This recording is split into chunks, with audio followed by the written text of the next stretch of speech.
Bienvenue dans ce nouveau tuto Python. Alors on va clore l'étude de nos fonctions, ça fait effectivement déjà un certain nombre de vidéos qu'on consacre à ce sujet. Et je voulais terminer en vous parlant de typage de fonctions. Alors quand on parle de typage et de Python, c'est toujours un petit peu délicat. On le sait, au début de Python, le typage n'existait pas encore. D'accord, regardez, je reprends un shell, je vais lancer un environnement d'exécution en version Python 2, d'accord, et je vais ici faire un counter 2.int égale 0.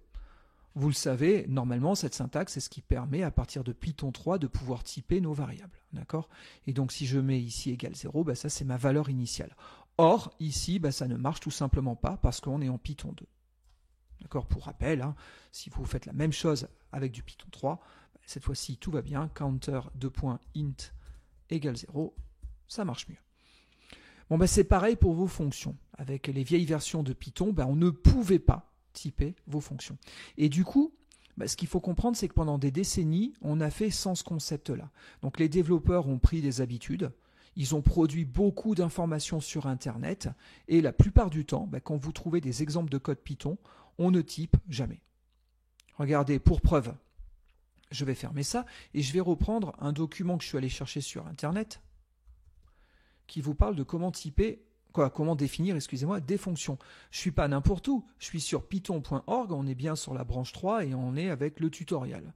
D'accord ? Et qu'est-ce qu'on nous dit ? On nous dit, voilà, par exemple, ici, on va définir une fonction. Qu'est-ce que c'est que n ? J'en sais rien. Qu'est-ce que ça renvoie ? J'en sais rien, c'est pas marqué. Il faut que je porte mon attention au code pour peut-être comprendre ce qui est fait. Si on analyse un petit peu la chose, effectivement, on veut faire une fonction qui définisse la suite de Fibonacci. Donc on le sait, dans ce cas-là, oui, c'est un entier. Mais peut-être que vous ne le saviez pas, je ne sais pas. Et dans ce cas-là, ça aurait été plus sympathique qu'ici on nous dise que ça acceptait un entier. Ici, c'est pas fait. C'est pareil, à ce niveau-là, on déclare des variables. Nulle part, on a dit que les variables A et B étaient toutes les deux des variables entières.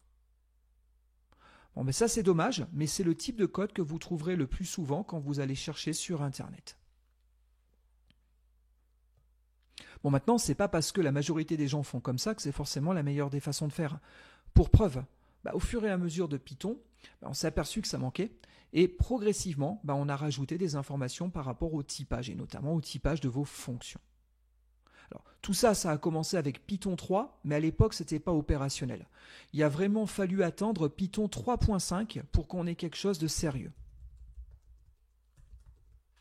Regardez, là je tape Python 3.5 News sur un moteur de recherche quelconque.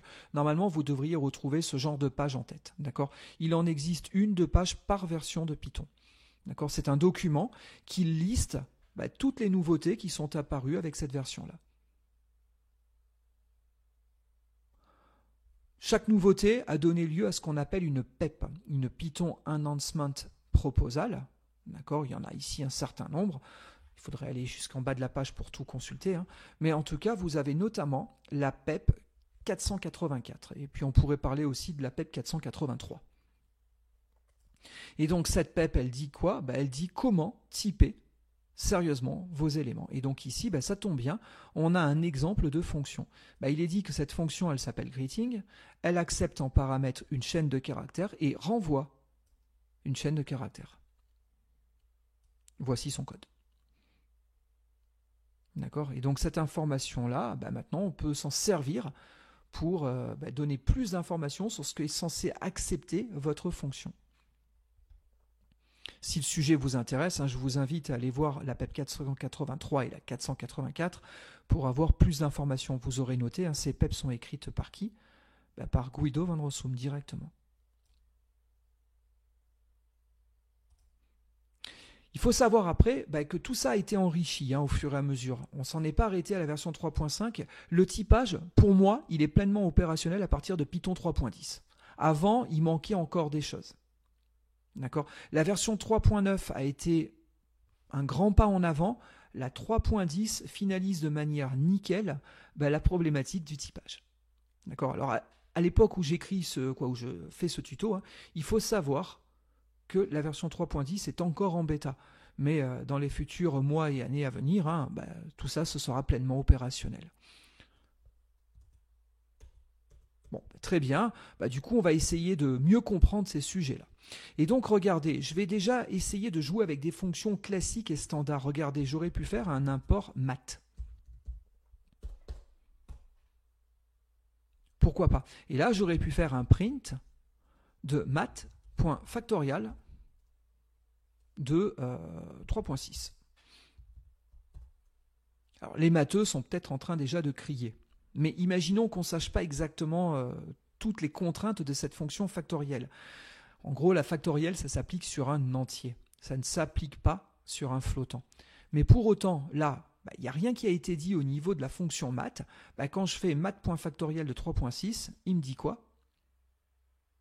Il me dit rien. Et donc, du coup, je vais m'apercevoir que j'ai un souci à quel moment? Dès lors que je vais lancer mon programme. Il faut savoir, hein, plus vous détectez un problème tard, en règle générale, plus il vous coûte cher à corriger. Plus vous détectez un problème tôt, et plus c'est facile. Bon, là, j'avais 2 lignes de code, donc effectivement, ça ne vole pas très haut. Pour m'apercevoir qu'il y a un souci, à la rigueur, je lance mon programme et je constate que les flottants ne sont pas supportés. Mais sur un programme plus conséquent, peut-être que le problème, il intervenait au bout de 3 minutes d'exécution de votre programme. Et donc, il fallait démarrer le programme, attendre 3 minutes et s'apercevoir qu'on avait un souci de typage. On corrigeait, on relançait le programme. Et c'est tout bête, mais tout ça, c'est des pertes de temps précieux. Hein, et tout ça cumulé petite minute par petite minute par petite minute, c'est ce qui fait qu'au bout d'un très très gros projet, hein, vous avez perdu, pourquoi pas, des semaines de temps sur des informations de ce type-là. D'entrée de jeu, il m'aurait dit ici que 3.6 n'était pas autorisé. Je perdais que quelques secondes en me disant « Ah ben mince, c'est pas possible, qu'est-ce que je dois passer à cette fonction factorielle ?» Au pire, j'allais voir la doc et je corrigeais le problème instantanément. Et j'avais pas perdu 3 minutes à attendre que le programme s'exécute. D'accord? Vous vous rappelez, dans le premier tuto qu'on avait consacré aux fonctions, on avait appris à coder une fonction factorielle. On avait fait un def fact. On avait dit qu'on acceptait une valeur entière. Et puis on avait fait ce genre de choses-là. Je ne sais pas si vous vous souvenez. Si n était... non, j'avais commencé comme ça. J'avais dit, si on n'a pas une instance au niveau de n d'entier, déjà, on a un problème de typage. Et on avait fait un rise, pas un return, un rise, autant pour moi, de type error, en disant que la factorielle accepte un entier. Bon, je vais très vite, hein, je tape juste... un petit message. Après, on avait fait en sorte de vérifier si n était supérieur à 0. Si ce n'était pas le cas, on produisait encore une autre erreur. Hein. On avait déclenché un type error, un value error, excusez-moi, et on avait dit qu'on voulait un entier positif. Très bien. Et puis après, on avait codé notre fonction à proprement parler. D'accord? Qu'est-ce qu'on avait fait? On avait fait un résultat égale 0. Et puis après, on avait fait tant que notre n était supérieur à 1. Je ne m'arrête pas à 1 parce que 1 fois n'importe quoi, ça fait n'importe quoi. Au passage, là, j'avais fait une bêtise. C'est résultat égale 1. Et donc, tant que on a n qui est supérieur à 1, ce que je fais, c'est que mon résultat, je fais un fois égal par rapport à la valeur de n. Je décrémente à chaque tour de boucle de 1 ma valeur n jusqu'à arriver à 1. Hein, et qu'est-ce que je finis par faire? Je retourne mon résultat. Bon, très bien, on a ici une fonction factorielle codée à la main, ce n'est pas celle du système, c'est la nôtre. Mais c'est pareil, si là j'essaye d'invoquer ma fonction fact telle qu'elle, le système ne me dit rien. Parce que nulle part j'ai dit que là j'attendais un entier. Donc du coup, il n'y a pas d'erreur qui pour le moment m'est retournée. Hein. Tout ça lui semble être parfait et correct. Allez, je supprime là l'import, c'est ce qui me générait le warning ici. Et regardez, pour lui, tout va bien. Pas de problème à remonter. Alors pourquoi j'ai fait ça pendant toutes les vidéos précédentes? C'est parce que c'est par habitude, c'est tous les gens faisant comme ça. Moi aussi, je me suis mis dans le moule et j'ai codé mes fonctions en n'utilisant pas trop la notion de typage. Mais pour autant, c'est pas une bonne chose, c'est pas une bonne façon de faire. Si je dois vous donner une bonne pratique, c'est typer vos fonctions. Et pour preuve, regardez. Là, je dis que mon n, c'est un entier. je dis aussi que le résultat de ça, bah, ça renvoie à un entier. D'accord. Alors là, on a la syntaxe classique, hein, c'est ce qu'on avait sur des déclarations de variables, 2 points le type. Là, je ne pouvais pas mettre 2 points. Pourquoi? Parce que le 2 points, il est déjà utilisé pour indiquer le début du bloc d'instructions associé à la fonction. Donc il a fallu trouver une autre syntaxe. Donc la syntaxe qu'ils ont retenue, c'est la flèche. D'accord. Ça permet d'indiquer le type de retour de la fonction. Je dis que la fonction renvoie un entier. Bon, ben, c'est tout bête, mais regardez, on a gagné, d'accord, en productivité, parce que maintenant, d'entrée de jeu, ben, il me dit qu'il y a un souci. Regardez, on a bien un warning, hein, c'est dit ici, d'accord. Le warning, il nous dit quoi? Ben, il nous dit qu'on attend un int, on lui passe un flottant, à ce niveau-là, plus précisément. Et donc, ben, maintenant, je vais pouvoir découvrir mes problèmes le plus tôt possible.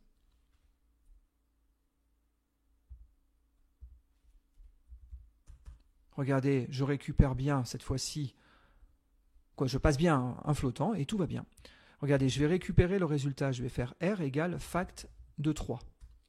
Tout va bien, j'ai passé un entier, tout va bien. Et là, je fais résulte, voilà, égale, et là, je concatène R. Bon, ben vous voyez, il me détecte une incohérence. D'accord? Pourquoi il me détecte une incohérence? Ben parce que mon R, c'est un entier. D'accord? Et pour faire une concaténation, ben c'est soit j'ai 2 chaînes de caractères et effectivement on a bien une concaténation, soit j'ai des numériques et dans ce cas-là c'est une addition par exemple. Mais en tout cas, il ne sait pas faire avec une string et un entier. D'accord? Regardez, si je m'entête et que je veux quand même démarrer mon programme, bah, du coup il me le dit bien. Il ne peut pas concaténer une chaîne et un entier. Il ne sait pas faire. Donc du coup, bah, là le problème a été détecté. Je n'ai pas eu besoin de lancer mon programme pour m'apercevoir que j'avais une incohérence dans celui-ci. Et j'insiste, plus vous trouvez les problèmes tôt, moins il vous coûte cher à corriger.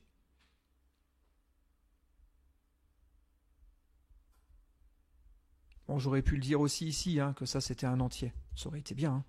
Tout comme ici, j'aurais pu dire que résulte était un entier. Regardez, au passage, je ne sais pas si vous l'avez vu, mais quand vous avez quelque chose qui est non typé, comme par exemple cette variable, si vous mettez le curseur dedans, ben vous avez vu, il y a une petite ampoule qui est apparue. Je crois que j'en avais déjà parlé, mais je vous le remontre. Et là, il me dit quoi? Il me dit, finalement, ce serait quand même bien de donner l'information de typage par rapport à cette variable. Là, il est malin. Il s'aperçoit que 1, c'est un entier. Donc, il me propose de typer la chose comme étant un entier.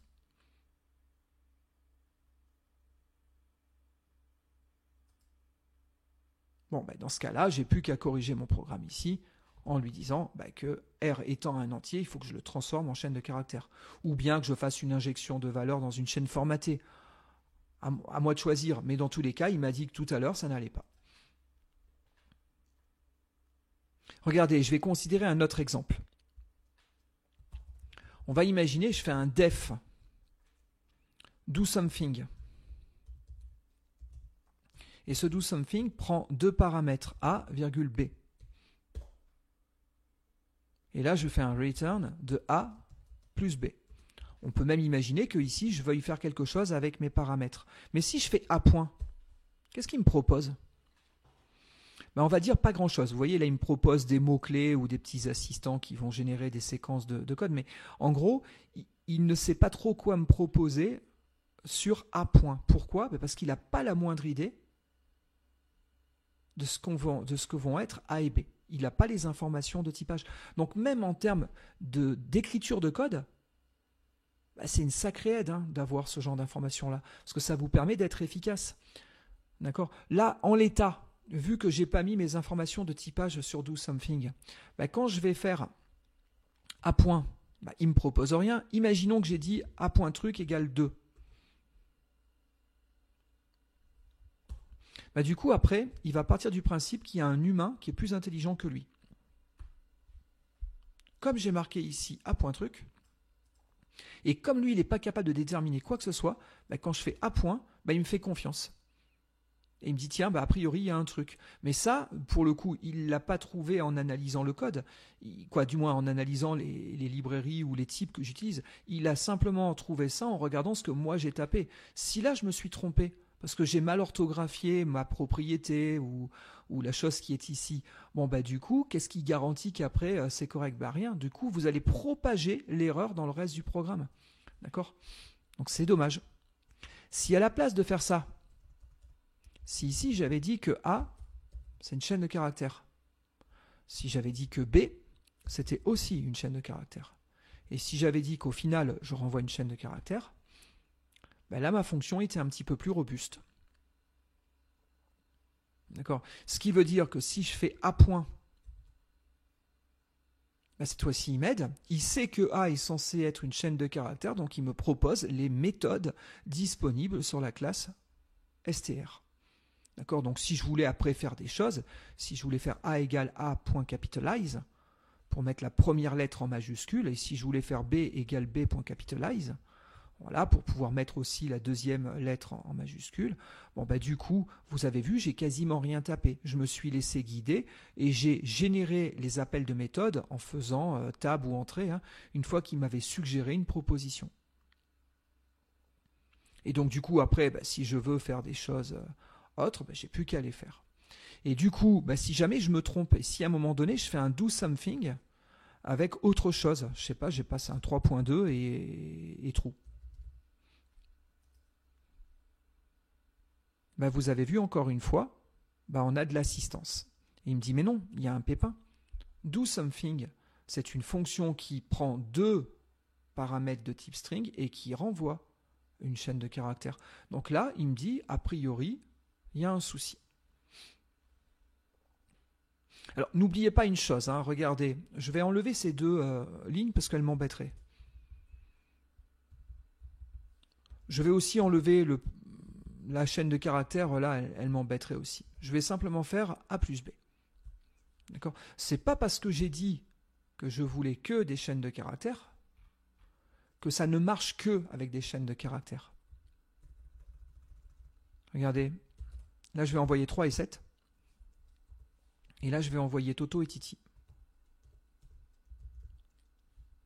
On est d'accord, l'éditeur me dit qu'a priori il y a une incohérence. A priori, je n'utilise pas la fonction de la manière dont elle a été prévue. D'accord? On a bien les deux warnings qui sont matérialisés avec l'arrière-plan d'une couleur que j'aurais préféré un petit peu plus agressive. Hein. Du rouge, là, moi, m'aurait été... quoi, je trouve que ça aurait été beaucoup plus sympathique. Bon, c'est pas grave. Néanmoins, je lance mon programme. Ah oui, j'ai pas affiché les résultats. Ce serait bien de faire un print. Voilà, comme ça au moins on verra ce qu'on va récupérer. Bon, ben notez que là, ça marche quand même, parce que le typage, il est à titre d'information, mais n'oubliez jamais qu'au runtime, Python ne vérifie pas le typage. C'est aussi ça qui explique que les gens ne l'utilisent pas, parce qu'ils savent très bien qu'au runtime, ça fait rien. Mais je pense que ce n'est pas une bonne idée. Malgré tout, si on type, ben on s'aperçoit plus vite de nos erreurs quand on tape nos programmes, et donc on est plus efficace. Mais en tout cas, n'oubliez jamais qu'à l'exécution, il n'y a aucune vérification qui est faite. Donc ici, quand j'ai fait mon do something avec 3 et 7, ok, a priori, ce n'était pas prévu pour. Mais comme j'ai eu du bol et que ça faisait quand même quelque chose, bon, ben, on constate que ça s'est exécuté.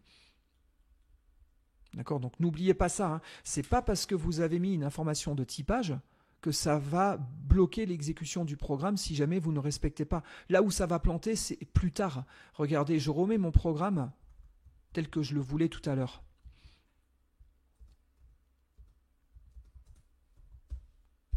Imaginez, là vous avez 2 minutes d'exécution de mon programme, d'accord?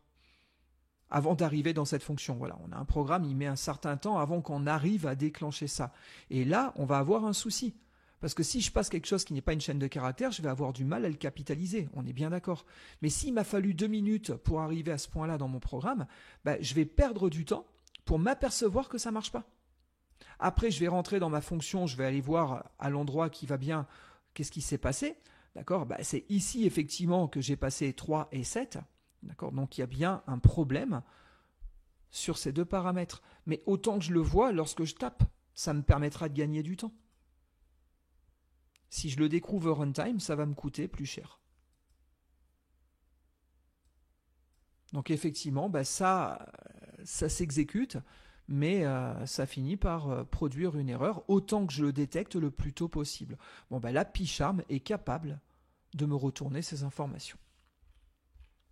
Alors vous pourriez me dire, oui, mais si moi j'ai pas PyCharm, est-ce que c'est vraiment utile de mettre le typage en sachant que j'ai un éditeur qui ne le vérifie pas? Je ne sais pas, imaginez vous voulez travailler avec Notepad, ça vous regarde, pourquoi pas? Je vous le conseille pas, hein, mais imaginons. Bon, Notepad n'est pas un outil qui est en lien avec Python, c'est juste un éditeur de texte, il va vérifier rien du tout. D'accord? Donc si vous n'avez pas mis le typage, ça ne changera pas grand-chose. Je vous l'accorde. Mais pour autant, il faut quand même le mettre. Pourquoi? Parce que même si vous éditez avec Notepad, vous pourriez utiliser un outil. D'accord? Il y a un outil, je ne sais pas si vous le connaissez, il s'appelle MyPy, j'en ai déjà parlé dans des précédents tutos. Si vous voulez l'installer, vous faites un pip install MyPy. Bon, pour ma part, il était déjà installé, hein. Donc moi, il est déjà présent et donc il va pouvoir fonctionner. Mais je vous invite, si vous ne l'avez pas sur votre poste, à l'installer. Et à partir de là, si je fais un MyPy et que j'envoie mon fichier, regardez, là il me dit qu'il y a un souci. D'accord, il me dit que ma fonction doSomething, son paramètre 1, d'accord, ça doit être une chaîne de caractères, j'y ai passé un entier. D'accord, donc même si vous éditez avec Notepad, rien ne vous empêche d'utiliser un outil de vérification de typage. C'est une analyse statique, c'est-à-dire pendant la construction de votre programme, vous regardez si le typage est bien respecté. Ce n'est pas une exécution du programme, on regarde un code source et on analyse son contenu.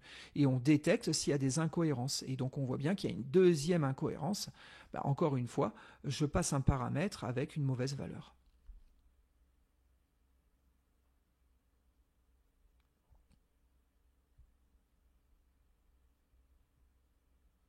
Regardez, je reviens à ce niveau-là et je renlève le str. Je reproduis un coup de MyPy.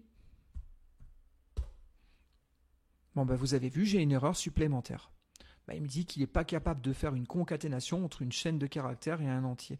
Donc c'est tout bête, mais ces outils-là vous permettent, sans même lancer quoi que ce soit, en termes de programme d'exécution, ils vous permettent quand même de détecter s'il y a des incohérences. Donc vous avez MyPy qui permet de le faire en mode ligne de commande, et on peut presque dire que MyPy est intégré à PyCharm, étant donné qu'il a un outil strictement équivalent qui me retourne toutes les incohérences dans mon programme. Bon, arrivé à ce stade-là, ce que j'ai envie de vous dire, c'est typer vos fonctions. C'est une bonne façon de faire, c'est une bonne pratique. Voilà. Certes, ça nécessite de taper un petit peu plus de code, mais vous verrez, vous allez le gagner au final. Le temps, vous allez en gagner. D'accord ? Vous allez perdre du temps à écrire ces informations-là, certes, mais après, vous allez tellement gagner du temps quand vous allez mettre à jour vos fonctions et que vous allez coder leur contenu et ainsi de suite, qu'au final, vous allez vous y retrouver. Et très largement. Alors en début de tuto, je vous disais que tout n'est pas arrivé en version 3.5. D'accord ? Effectivement, dans les versions précédentes, il y avait des choses qui marchaient pas forcément très très bien. Alors on avait des solutions, mais qui ne sont pas les solutions modernes. Donc je ne vais pas trop insister sur les anciennes façons de faire, mais regardez, je veux faire une fonction qui accepte en paramètre une liste. Je vais appeler ma fonction doSomething with list, pourquoi pas. Et là, si je veux que ma fonction soit définie comme acceptant une liste, je peux dire que je veux une liste à ce niveau-là. Pourquoi pas, ça me renvoie un entier.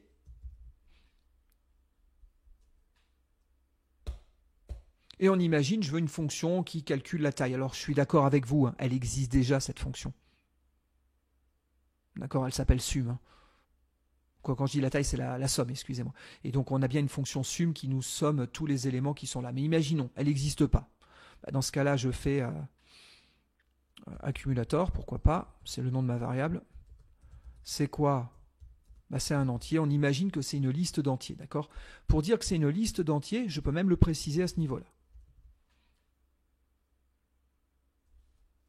Bon, du coup, je dis que ça vaut 0, et puis après, je vais faire un for value in la liste. Alors, c'est L. Et je vais dire que accumulator est égal à lui-même plus la valeur value. Au final, je retourne mon accumulator.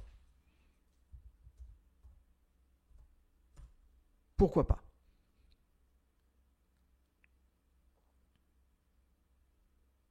Bon, ben c'est tout bête, mais j'ai du rouge, je ne comprends pas pourquoi. Ah oui, et hop là, autant pour moi. J'avais une petite erreur de syntaxe, je suis certain que vous l'aviez vu, mais voilà qui est corrigé. Cette fois-ci, tout va mieux, impeccable, et donc ben, je veux utiliser cette fonction. Ben, qu'est-ce que je vais faire? Ben, je vais faire un print de do something with list. Je vais lui passer une liste 10, 20, 30, et puis ben, si tout va bien, il me calcule la somme de ma liste. Je vérifie mon programme.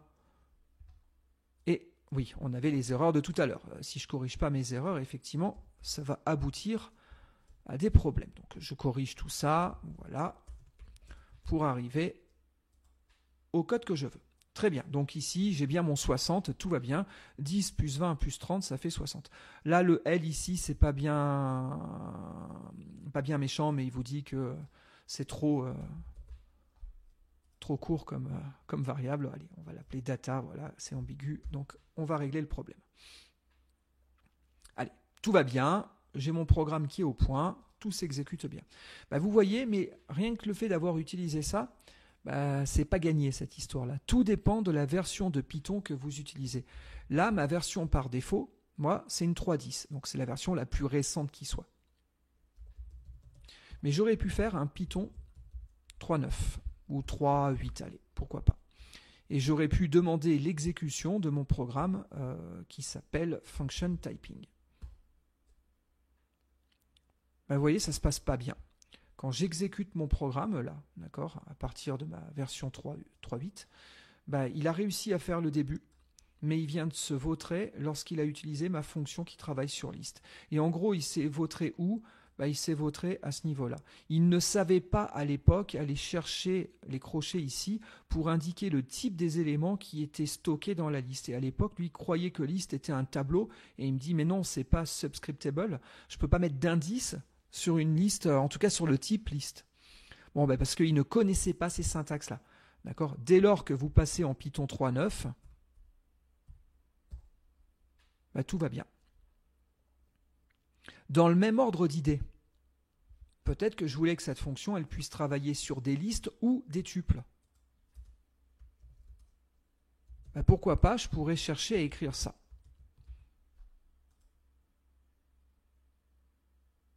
Data, c'est soit une liste d'entiers ou un tuple d'entiers.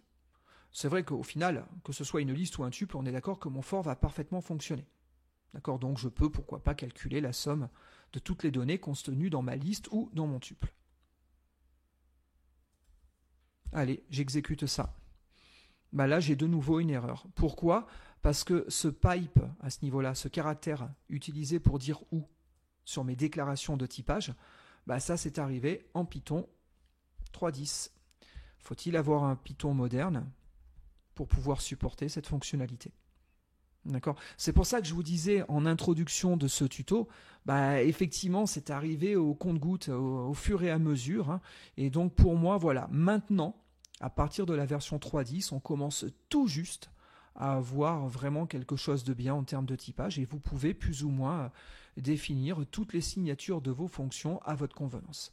Alors, pour info, pour faire ce genre de choses-là sur des versions précédentes de Python, on pouvait faire. Hein. Il fallait utiliser d'autres syntaxes, il y avait un module typing qui existait, mais c'était compliqué. C'était pas si simple que ça et je ne comprenais pas pourquoi il fallait rajouter un module pour pouvoir déclarer du typage. D'accord, bon, c'était comme ça.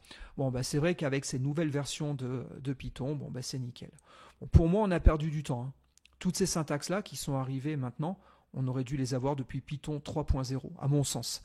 Dès la sortie de Python 3, si on avait eu tout ça, ça aurait été superbe et on aurait pu faire du très bon code déjà à cette époque-là. Pour rappel, hein, Python 3 est sorti en 2009, donc ça fait déjà maintenant un petit moment. Voilà, bon, bah, il aura fallu attendre 2021 pour que tout soit parfait. Bon, ben voilà qui clôt ce que je voulais vous montrer sur le typage de vos fonctions. Je vous invite très fortement à typer vos fonctions. Hein. Bon, ben voilà, j'espère que tout ça vous a plu. J'espère que je vous ai convaincu de l'intérêt de typer vos fonctions. Voilà, et que vous n'allez pas très rapidement perdre cette habitude et revenir sur des modes de codage de fonctions classiques et traditionnels. Ce serait à mon sens dommage. Voilà. Bon, j'espère que la vidéo vous a plu. Si c'est le cas, n'hésitez pas à me mettre un petit pouce bleu, n'hésitez pas à repartager la vidéo, à en parler autour de vous, ça m'aide à faire connaître le tuto. Toujours pour rappel, je le fais à chaque fois, mais je le redis, ici, vous avez mon site web, donc c'est cours.fr. Sur le site, vous retrouvez ici la section Python, et à ce niveau-là, vous retrouvez tout le tuto. Donc si vous êtes nouveau et que vous n'avez pas vu les précédentes vidéos et que vous voulez pouvoir les consulter, vous les retrouvez à ce niveau-là. D'accord ? Là, nous, on vient de voir l'utilisation du typage sur vos fonctions. D'accord ? Mais vous avez à ce niveau-là tous les précédents tutos que vous pouvez consulter. Je ne sais pas, vous voulez revenir sur la notion de liste, par exemple, vous retrouverez toutes les vidéos précédentes. Bon, dans tous les cas, je vous remercie de votre attention et puis je vous dis à très vite pour le prochain tuto. Lors du prochain tuto, on y est. Je sais qu'il y a beaucoup d'attentes à ce niveau-là. Vous avez été nombreux dans les commentaires à me dire que vous attendiez ça avec impatience. Mais on va maintenant s'intéresser à l'introduction à la programmation orientée objet. Donc à très vite. Bye!